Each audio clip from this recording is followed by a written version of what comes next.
नमस्कार दोस्तों, स्वागत है आपका आज के मुख्य समाचारों में। दोस्तों यहां पर आपको देखने को मिलेंगी सुबह से लेकर शाम तक की तमाम बड़ी खबरें मुख्य समाचार ब्रेकिंग न्यूज अपडेट्स के रूप में। तो चलिए दोस्तों जान लेते हैं आज की पहली बड़ी खबर। गडकरी का दावा 15 रुपए लीटर होगा पेट्रोल, बोले किसानों के तैयार किए गए एथेनॉल से चलेंगी गाड़ियां। जी हां दोस्तों, केंद्रीय सड़क परिवहन और राजमार्ग मंत्री नितिन गडकरी ने दावा किया है कि आने वाले समय में देश में पेट्रोल 15 रुपए प्रति लीटर मिलेगा। ये सब कुछ होगा एथेनॉल की मदद से। उन्होंने कहा है कि आने वाले समय में किसान अन्नदाता नहीं ऊर्जादाता भी होगा, क्योंकि ये सारा प्रोसेस देश का किसान ही करेगा। नितिन गडकरी ने कहा कि अगस्त में टोयोटा कंपनी की गाड़ियों को लॉन्च किया जा रहा है। ये सभी गाड़ियां किसानों की ओर से तैयार किए गए एथेनॉल पर चलेगी। 60% एथेनॉल, 40% बिजली और फिर उसका एवरेज पकड़ा जाएगा तो 15 रुपए प्रति लीटर का भाव होगा। 16 लाख करोड़ रुपए का इंपोर्ट है। अब ये पैसा किसानों के पास जाएगा। इसके बाद दोस्तों अगली बड़ी खबर। मुझे हंसी आ रही थी, बागी एनसीपी नेता प्रफुल्ल पटेल ने विपक्षी एकता की मीटिंग पर कसे तंज।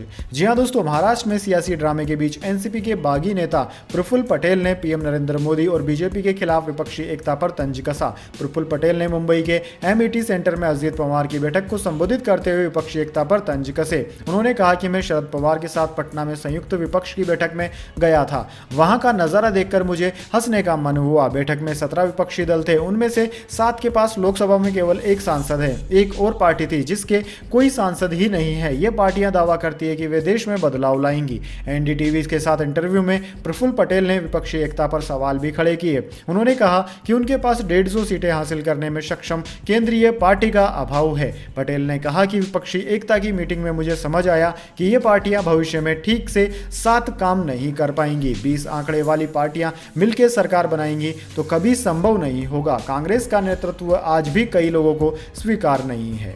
इसके बाद दोस्तों अगली बड़ी खबर। शरद पवार को हटाकर अजीत एनसीपी अध्यक्ष बने, बोले उम्र हो गई अब आशीर्वाद दीजिए। शरद पवार का जवाब आया, अजीत खोटा सिक्का निकला। जी हां दोस्तों, महाराष्ट्र के डिप्टी सीएम अजित पवार ने बुधवार को शरद पवार को राष्ट्रवादी कांग्रेस पार्टी एनसीपी के राष्ट्रीय अध्यक्ष पद से हटाने का ऐलान कर दिया। अजीत ने खुद को नया राष्ट्रीय अध्यक्ष भी बताया। प्रफुल्ल पटेल ने मुंबई में 30 जून को पार्टी की राष्ट्रीय कार्यकारिणी की बैठक बुलाई थी, उसी में यह फैसला हुआ था। इधर दोनों गुटों के नेता चुनाव आयोग पहुंचे। अजीत पवार गुट ने आयोग में एनसीपी और उनके चुनाव चिन्ह घड़ी पर अपना दावा जताते हुए 30 जून को ही पत्र भेजा था। वहीं शरद पवार गुट के नेता और महाराष्ट्र में पार्टी के अध्यक्ष जयंत पाटिल ने 3 जुलाई को आयोग से अजीत समेत 9 विधायकों को अयोग्य घोषित करने की मांग की। इससे पहले मुंबई में अजीत पवार ने सुबह 11 बजे और शरद पवार ने दोपहर 1 बजे बैठक की। अजीत ने शरद की उम्र पर तंज कसा तो चाचा ने उन्हें खोटा सिक्का कहा। दोस्तों शरद पवार की बेटी सुप्रिया ने भी भाई के बयान का जवाब देते हुए कहा कि रतन टाटा की उम्र 86 साल, साइरस पूनावाला 84 साल, अमिताभ बच्चन 82 साल के उम्र के हैं। वॉरेन बफेट और फारूक अब्दुल्ला की उम्र देखो, क्या ये काम नहीं कर रहे? अपमान हमारा करो, हमारे पिता का नहीं। एनसीपी का एक ही सिक्का है, शरद पवार। इसके बाद दोस्तों अगली बड़ी खबर। 3 जुलाई दुनिया का सबसे गर्म दिन, ग्लोबल टेम्परेचर बढ़ा, वजह है अल नीनो और CO2, नतीजा सूखा, जंगल की आग और हीट वेव। जी हां दोस्तों, दुनिया में 3 जुलाई का दिन अब तक का सबसे गर्म दिन रिकॉर्ड किया गया। अमेरिका के national centres for environmental prediction के मुताबिक 3 जुलाई को average global temperature 17 degree Celsius के पार पहुंच गया, जो अगस्त 2016 में दर्ज किए गए अब तक के सबसे गर्म दिन के तापमान 16.92 डिग्री सेल्सियस से ज्यादा था। वैज्ञानिकों ने इसकी वजह अल नीनो और एटमॉस्फेयर में बढ़ती कार्बन डाइऑक्साइड यानी कि CO2 को बताया है। वैज्ञानिकों के मुताबिक ह्यूमन एक्टिविटीज भी तापमान बढ़ाने की एक बड़ी वजह है। फॉसिल फ्यूल्स के जलने से हर साल 40 अरब टन CO2 पैदा होती है। इसके साथ ही जून दुनिया में अब तक का सबसे गर्म महीना भी रहा है। Grantham Institute for Climate Change and the Environment के साइंटिस्ट फ्रेडरिक ओटो ने कहा है कि हमने कोई ऐसा मील का पत्थर नहीं पार किया है जिसका जश्न मनाना चाहिए। ये इकोसिस्टम के लिए मौत की सजा जैसा है। उन्होंने बताया कि अगर ऐसे ही हालात रहे तो जल्द ही ये रिकॉर्ड भी टूट जाएगा। इसके बाद दोस्तों अगली बड़ी खबर। मोदी सरकार की लूट से बढ़ रही महंगाई और बेरोजगारी, जनता देगी जवाब, खड़गे ने साधा निशाना।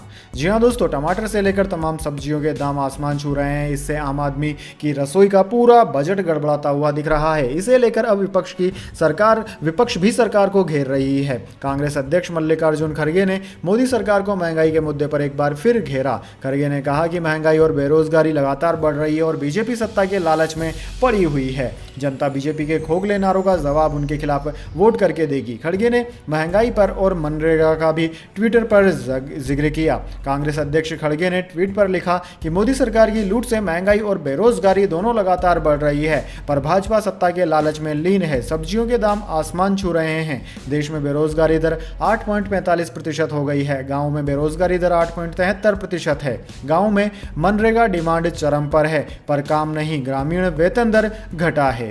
इसके बाद दोस्तों अगली बड़ी खबर, कॉलेजियम ने सुप्रीम कोर्ट जज के तौर पर नियुक्त के लिए 2 नामों की सिफारिश केंद्र को भेजी।